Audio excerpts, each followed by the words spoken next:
This interview is for information only and should not be considered as investment advice or a recommendation to buy shares in the company featured. Welcome to this Stock Box interview.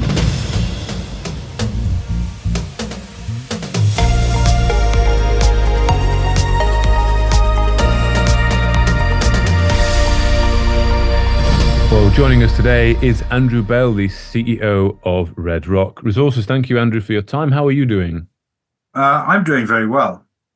Good to be speaking to you. Just give us a bit of an update of what you're up to at the moment. I know you've been visiting different sites.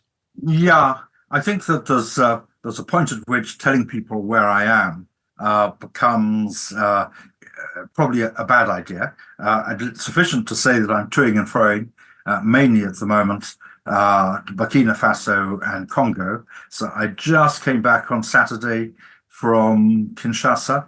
I'm just planning a trip to Ouagadougou, that's the capital of Burkina Faso, imminently. And after this interview, I'm off for a meeting to arrange the logistics for that. So I'm coming and going because some things need my presence on the ground. Absolutely. Okay, well, let's take the DRC first. You say you've just recently come back from Kinshasa.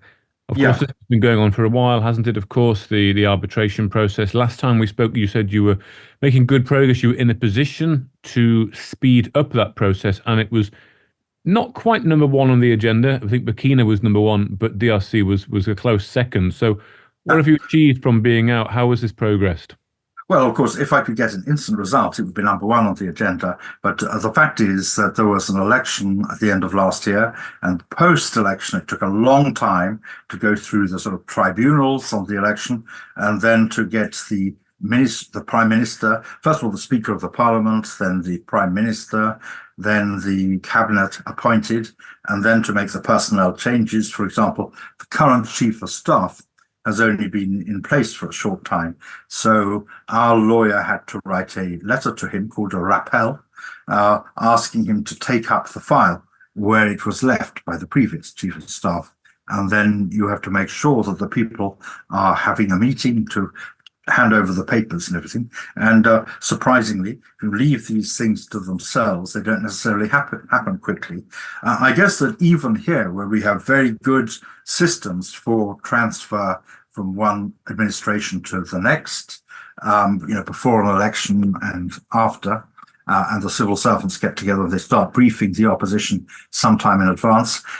Here, we're talking about something that is both similar and different, because you actually have officials appointed to be in charge of things who didn't know they were going to be appointed before, and then they have to bring themselves up to date. But it is a process, even in a country like Britain, to hand over the files and read someone into what's going on. And and without any sort of external pressure from people like us, it's not going to happen so quickly. So it was very, very important for me to be there. Our lawyer wrote that rappel. I dealt with some administrative things. The new Chief of Staff is now seized of the matter, and it is absolutely clear. I mean, we had a delay because we were ready to go, I think, at the end of last year, but then they had the election, and it wasn't good to have these things and money going around in the election period, because everyone then thinks there's something in it which there isn't, some sort of sinister matter going on, or the decision being taken improperly. And then after the election, it's taken some time to get the new thing in place, but we are on the case. I am just about to write to the ambassador to give them a briefing, or I'll write to the Chief of Staff and copy to the ambassador. And everything is looking very, very much set fair. And we just had to go through a little bit of a process. It took one or two visits to do that. Okay. Would you say it's more a matter of process now? Yes, it's a matter of process. Yeah. Okay. But still, you don't have a timeline. You won't know. You know. Well, a pretty good timeline. Yes. And the timeline could get a little bit extended by the fact that everything takes place slowly. I mean, you agree to meet somebody and you could be caught in 4 hours traffic and you can imagine that slows things down. But in terms of all the sort of ticks in the boxes, and I think we're there. I think we're going to get a good result. In fact, I'm now looking at a slightly better result than I was looking at before. So that's where it is. Okay. I mean, at any key point in time, what would be the next sort of milestone in this process, would you think? Well, I was thinking that I might have to fly out there this week to have a meeting at the palace where everyone gets together and we finalize things. That didn't happen. Hasn't been advertised now. So I'm thinking that actually I fit in the trip to Burkina first and then do this after. But Okay. it's all happening. And in fact, I've also have to look at what we're doing in Australia, where we have been talking to other parties about possible shells or for our Australian assets. Now, last week was a diggers and dealers conference in Kalgoorlie, so things got a bit held up because everyone was that. But I got an NDA from one of these parties just sent through to me, signed this morning. And so now I think that one in particular will move ahead rapidly and either happen or not happen. But we're keen to do that. And if I weren't doing a trip to one of these other places, I'd probably be flying to Australia. So we're going to have a busy August, but everything is heading in the right direction, getting sorted. Okay. And, in Congo too.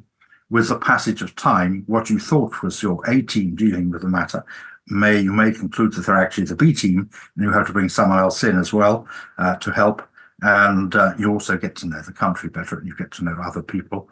So I think we're very, very, very well placed. I'm very happy, among other things, that the new chief of staff is actually a pastor, so he has some sort of moral compass, and he's particularly he knows well one or two people who are on our team.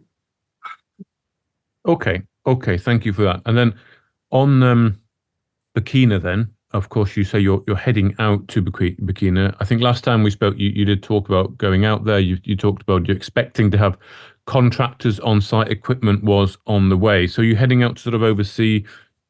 We're dealing with the delivery of equipment there. We also have people to fly in from South Africa, some to fly from India who've already been through the process and been approved. But also we have to get some people in India who have not worked overseas and who the Indian ministry therefore has to approve them to go and carry out manual labor or supervision overseas. And so we have to have either my colleague or his nephew fly out probably this week to India to get that done so that those people can fly over. Because what we don't want is people arriving in Burkina Faso and we're not immediately in operation because then we still have to pay them. That will get expensive and we won't be producing gold. So this thing has to be very, very finely adjusted. And then you get things that come out of nowhere, like someone needing an operation or someone going down with shingles, and you have to rework the whole schedule because everything has to arrive and start at the same time. So that's, as I say, the next meeting I'm going to is we're going to be arranging all of that. We've got it all, I think, under control. It's going to happen. There was a conversation with the head of state there, who is really looking forward to us getting into operation and starting. And so off we go. Okay, good. So you can we expect to perhaps see some activities on site sort of next week? What I don't want to do is tell people something is about to happen or give a date because it assures anything we're going to miss it because something's going to happen. But everything is in process. Everything is getting ready. And so Burkina Faso, we're very confident that's going to all go ahead. And in Congo, probably what will happen is one day it won't be there and the next day it'll be there. And so I can't give any timeline on that. What I can say is we are very close. We've got everything arranged. I'd say we were within a day of getting the thing finished last probably November. And then with all the changes of personnel and so on, it's taken time to get us back to the position we were then. And I think we're there now. Okay, excellent. Well, thank you very much, Andrew, for that update. So hopefully we can catch up maybe next week when you're on site and you can let us know what exactly is happening on the ground. Yeah, I mean, the key thing about us is wherever I look, I see high quality assets, and also we're very, very strong with various gold assets and with the potential for production. And I think the gold price is going to go up. So we've got to start producing. Excellent. Well, thank you very much for your time. Andrew Bell, the CEO of Red Rock Resources. Thank you.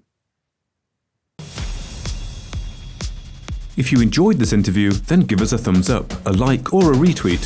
Subscribe to us on YouTube or follow us on Twitter and hit that notification bell to be the first to know when we release new content. There's loads of great content on our website too, across all our programs at stockboxmedia.com. Thank you for watching.